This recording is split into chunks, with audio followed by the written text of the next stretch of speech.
다 함께 사도신경으로 우리의 신앙을 고백하겠습니다. 나는 전능하신 아버지 하나님 천지의 창조주를 믿습니다. 나는 그의 유일하신 아들 우리 주 예수 그리스도를 믿습니다. 그는 성령으로 잉태되어 동정녀 마리아에게서 나시고 본디오 빌라도에게 고난을 받아 십자가에 못 박혀 죽으시고 장사된 지 사흘 만에 죽은 자 가운데서 다시 살아나셨으며 하늘에 오르시어 전능하신 아버지 하나님 우편에 앉아 계시다가 거기로부터 살아있는 자와 죽은 자를 심판하러 오십니다. 나는 성령을 믿으며 거룩한 공교회와 성도의 교제와 죄를 용서받는 것과 몸의 부활과 영생을 믿습니다. 아멘. 찬송가 336장 찬양하겠습니다. 336장 함께 찬양하겠습니다. 환난과 핍박 중에도 성도는 신앙 지켰네. 이 신앙 생각할 때에 기쁨이 충만하도다. 성도의 신앙 따라서 죽도록 충성하겠네. 옥중에 매인 성도나 양심은 자유 얻었네. 우리도 고난 받으면 죽어도 영광 되도다. 성도의 신앙 따라서 죽도록 충성하겠네. 성도의 신앙 본받아 원수도 사랑하겠네. 인자한 언어 행실로 이 신앙 전파하리라. 성도의 신앙 따라서 죽도록 충성하겠네.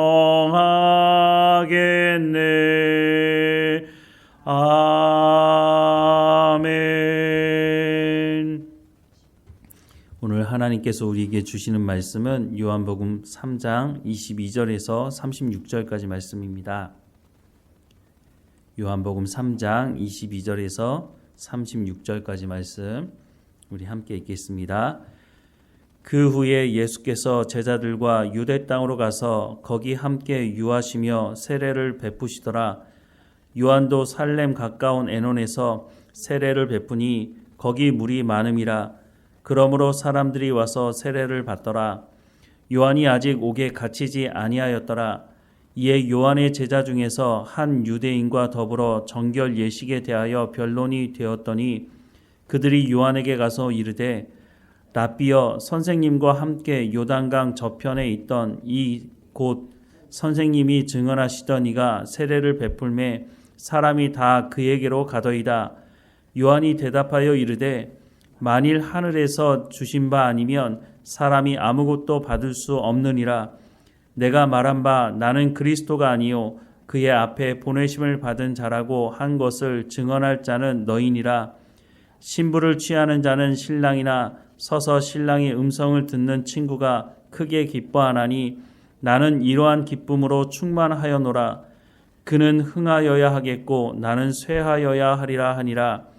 위로부터 오시는 이는 만물 위에 계시고 땅에서 난 이는 땅에 속하여 땅에 속한 것을 말하느니라.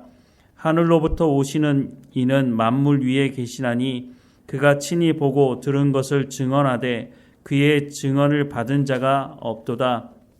그의 증언을 받은 자는 하나님이 참되시다는 것을 인쳤느니라. 하나님이 보내신 이는 하나님의 말씀을 하나니 이는 하나님이 성령을 한량없이 주심이니라. 아버지께서 아들을 사랑하사 만물을 다 그의 손에 주셨으니 아들을 믿는 자에게는 영생이 있고 아들에게 순종하지 아니하는 자는 영생을 보지 못하고 도리어 하나님의 진노가 그 위에 머물러 있느니라. 아멘. 세례 요한이 광야에서 세례를 베풀 때 많은 사람들이 세례 요한을 찾았다는 것을 성경 말씀을 통해서 알 수가 있습니다. 세례 요한을 찾았던 많은 사람들 중에는 세례 요한의 제자가 된 사람들도 있었죠. 그런데 어느 날 예수님이라고 하는 분이 등장하심으로 말미암아 세례 요한을 찾았던 사람들이 예수님을 찾아가게 되었다고 오늘 본문은 말씀하고 있습니다. 25절과 26절에 보면 이에 요한의 제자 중에서 한 유대인과 더불어 정결 예식에 대하여 변론이 되었더니 그들이 요한에게 가서 이르되 랍비여 선생님과 함께 요단강 저편에 있던 이 곧 선생이 증언하시던 이가 세례를 베풀매 사람이 다 그에게로 가더이다 라고 말씀을 하고 있습니다. 이 말을 들을 때 세례 요한의 입장에서는 아니 나에게 이렇게 많은 사람이 찾아왔었는데 왜 나에게 사람들이 찾아오지 않지? 예수님에게 사람들이 찾아간단 말이야? 라고 생각하면서 예수님을 비난할 수도 있지 않겠습니까? 사람들이 삶을 살아가다가 이런 일을 경험할 때 이렇게 다른 사람을 비방하는 사람들을 우리가 어렵지 않게 볼 수 있습니다. 요한복음 1장 29절부터 34절에 보면 이튿날 요한이 예수께서 자기에게 나오심을 보고 이르되 보라 세상죄를 지고 가는 하나님의 어린 양이로다. 내가 전에 말하기를 내 뒤에 오는 사람이 있는데 나보다 앞선 것은 그가 나보다 먼저 계심이라 한 것이 이 사람을 가리킴이라. 나도 그를 알지 못하였으나 내가 와서 물로 세례를 베푸는 것은 그를 이스라엘에 나타내려 함이라 하니라. 요한이 또 증언하여 이르되 내가 보매 성령이 비둘기같이 하늘로부터 내려와서 그의 위에 머물렀더라. 나도 그를 알지 못하였으나 나를 보내어 물로 세례를 베풀라 하신 그이가 나에게 말씀하시되 성령이 내려서 누구 위에든지 머무는 것을 보거든 그가 곧 성령으로 세례를 베푸는 이인 줄 알라 하셨기에 내가 보고 그가 하나님의 아들이심을 증언하였노라 하니라 라고 말씀을 하고 있습니다. 세례 요한은 예수님을 향해서 비방하는 것이 아니라 세상 죄를 지고 가는 하나님의 어린 양이라고 바로 예수님이 하나님의 아들이시라고 하는 것을 증언하고 있다고 하는 것입니다. 세례 요한은 자신이 누구인지를 분명히 알고 정직하게 자신에 대해서 고백을 하고 있습니다. 교만하지 않았죠. 오늘 본문 27절 이하의 말씀을 보면 요한이 대답하여 이르되 만일 하늘에서 주신 바 아니면 사람이 아무것도 받을 수 없느니라. 내가 말한 바 나는 그리스도가 아니요 그의 앞에 보내심을 받은 자라고 한 것을 증언할 자는 너희니라. 신부를 취하는 자는 신랑이나 서서 신랑의 음성을 듣는 친구가 크게 기뻐하나니 나는 이러한 기쁨으로 충만하여노라. 그는 흥하여야 하겠고 나는 쇠하여야 하리라 라고 말씀을 하고 있습니다. 세례 요한이 그는 흥하여야 하겠고 나는 쇠하여야 하리라 이렇게 말했다고 하는 것을 우리가 듣고 그렇겠구나 라고 생각은 하지만 사실 우리가 삶을 살아가는 현장에서 이 말을 한다는 것이 얼마나 어려운 고백인지를 우리는 잘 알고 있습니다.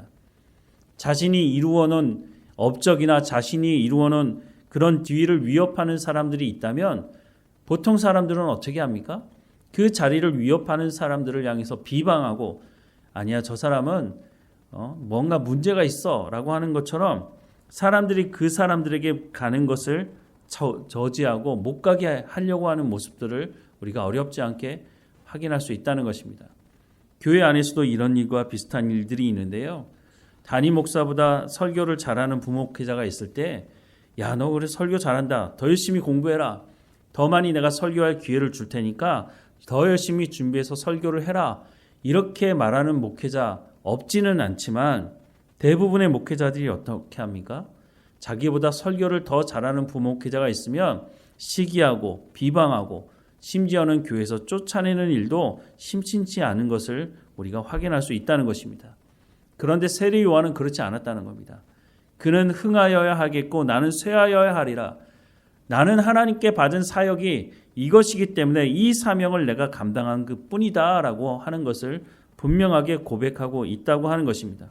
무엇보다 세례 요한은 자신이 예수님이 오시는 그 길을 닦는 사람이라고 하는 것을 분명히 밝히고 있죠. 오늘 본문 31절 말씀에 보면 위로부터 오시는 이는 만물 위에 계시고 땅에서 난 이는 땅에 속한 것을 말하느니라. 하늘로부터 오시는 이는 만물 위에 계시나니 라고 말씀을 하고 있습니다. 위로부터 오시는 이, 하늘로부터 오시는 이 누구를 말합니까? 자신의 입으로 고백했던 예수님이 하나님의 아들이라고 증언하지 않았습니까? 세례 요한은 예수님이 누구이신지에 대해서 분명하게 밝히고 그 사명을 다하고 있다고 하는 것을 말씀해주고 있습니다. 32절 이하의 말씀을 또 보면 그가 친히 보고 들은 것을 증언하되 그의 증언을 받은 자가 없도다. 그의 증언을 받은 자는 하나님이 참되시다는 것을 인쳤느니라. 하나님이 보내신 이는 하나님의 말씀을 하나니 이는 하나님이 성령을 한량없이 주심이니라. 아버지께서 아들을 사랑하사 만물을 다 그의 손에 주셨으니 라고 말씀을 하고 있습니다. 또 36절에 보면 아들을 믿는 자에게는 영생이 있고 아들에게 순종하지 아니하는 자는 영생을 보지 못하고 도리어 하나님의 진노가 그 위에 머물러 있느니라 라고 말씀을 하고 있습니다. 정확하게 예수님에 대해서 소개를 하고 있는 것 아닙니까? 예수 그리스도를 영접하는 사람, 바로 예수님을 영접하는 그 사람에게 영생이 있을 것이다 라고 하는 것을 말하고 있죠. 그래서 세례 요한의 제자들 중에도 예수님을 쫓아갔을 때 너 정신 차려라. 너 내 제자가 아니냐? 너 왜 예수님을 쫓아가가지고 예수님의 말씀을 듣고 그렇게 하느냐? 너 끝까지 나를 따라야지. 이렇게 말하지 않았다고 하는 것입니다. 이런 세례 요한의 삶을 보면서 오늘 우리에게 이 말씀을 적용할 필요가 있다고 생각을 합니다. 우리도 보면 어떻게 해서든지 높은 자리에 올라가려고 수단과 방법을 가리지 않는 삶을 살아가려고 하지 않습니까? 더 많은 것을 얻기 위한 것이라면 다른 사람을 비방하고 다른 사람이 내 자리를 탐하지 못하게 경계하고 공격하며 살아가고 있지는 않습니까? 예수님께서 자리 싸움하는 제자들에게 뭐라고 말씀하십니까? 서로를 낮추라고 낮은 자리에 처해서 다른 사람을 섬기는 삶을 살아가라고 바로 그런 사람들이 높임을 받게 된다고 말씀하고 있습니다. 세상의 논리와는 너무 다른 모습을 말씀해주고 있는 것이죠. 우리가 이런 하나님의 말씀에 순종하며 살아가기 위해서 해야 되는 것이 있는데 하나님 말씀 앞에 머물러야 한다는 것입니다. 세상 속에 살아가지만 우리가 하나님 앞에 하나님 말씀 앞에 머물러 있지 않으면 우리도 자리에 대한 높임에 대한 그 욕심 때문에 어떻게 해서든지 내가 저 자리에 올라가야 되는데 그러면 내 자리를 위협하는 사람들을 내가 내 발로 밟고 올라서야 되는데 이런 생각을 하며 이런 유혹에 빠질 수가 있다고 하는 것입니다. 예수님의 제자들도 이런 유혹에 빠져 있었습니다. 그런데 예수님께서 끊임없이 말씀하는 것은 스스로를 낮춰라. 하나님 말씀을 듣고 순종하는 삶을 살아가야 한다라고 하는 것을 말씀해 주고 있는 것이죠. 이런 삶을 세례 요한은 오늘 우리에게 보여주고 있는 것입니다. 나는 쇠하여야 할 것이다. 예수 그리스도가 내 삶을 통해서 증거된다면 내가 쇠하는 것은 중요한 것이 아니다 라는 세례 요한의 말씀을 들으면서 우리의 삶을 통해서 예수 그리스도가 증거되고 나는 낮아지지만 주님을 높이는 우리가 예배하면서도 주님을 찬양하고 경배하지만 우리의 삶의 현장에서도 하나님을 예배하며 하나님 말씀에 순종하며 나는 낮아지고 주님을 높이는 그래서 우리가 주의 말씀에 순종함으로 주님을 높이는 우리의 삶이 되기를 주님의 이름으로 축원합니다. 기도하겠습니다. 사랑하는 하나님, 나를 따르던 사람들이 예수님을 쫓아간다고 한다면 우리는 뭐라고 말을 할까요? 하나님, 세례 요한이 나는 쇠하여야 할 것이다. 예수 그리스도가 흥해야 하고 나는 쇠하여야 할 것이다 라고 하는 이 고백을 한 것처럼 오늘 우리가 살아가는 삶의 현장에서도 하나님의 이름을 높이고 나는 낮은 가운데 주의 말씀에 순종함으로 하나님의 영광을 드러내는 삶이 될 수 있도록 그래서 사람들이 그 착한 행실을 통해서 하나님께 영광을 돌리는 삶이 될 수 있도록 교만하여서 내가 그 모든 영광을 취하려고 하는 어리석은 가운데 살아가지 않도록 하나님 우리를 불쌍히 여겨주시고 오늘도 성령의 충만함으로 겸손하게 하시며 교만하지 않게 하시고 예수 그리스도와 동행하며 하나님과 동행하며 살아가는 우리의 삶이 될 수 있도록 은혜를 허락해 주옵소서. 어느 곳에 있든지 깨어있게 하시고 우리의 삶을 통해서 하나님이 누구이신지 복음을 증거하는 우리의 삶이 될 수 있도록 은혜를 허락해 주옵소서. 늘 우리와 함께 하시는 하나님께 모든 것을 맡겨드리고 예수님의 이름으로 기도드립니다. 아멘. 하늘에 계신 우리 아버지, 아버지의 이름을 거룩하게 하시며 아버지의 나라가 오게 하시며 아버지의 뜻이 하늘에서와 같이 땅에서도 이루어지게 하소서. 오늘 우리에게 일용할 양식을 주시고 우리가 우리에게 잘못한 사람을 용서하여 준 것 같이 우리 죄를 용서하여 주시고 우리를 시험에 빠지지 않게 하시고 악에서 구하소서. 나라와 권능과 영광이 영원히 아버지의 것입니다. 아멘.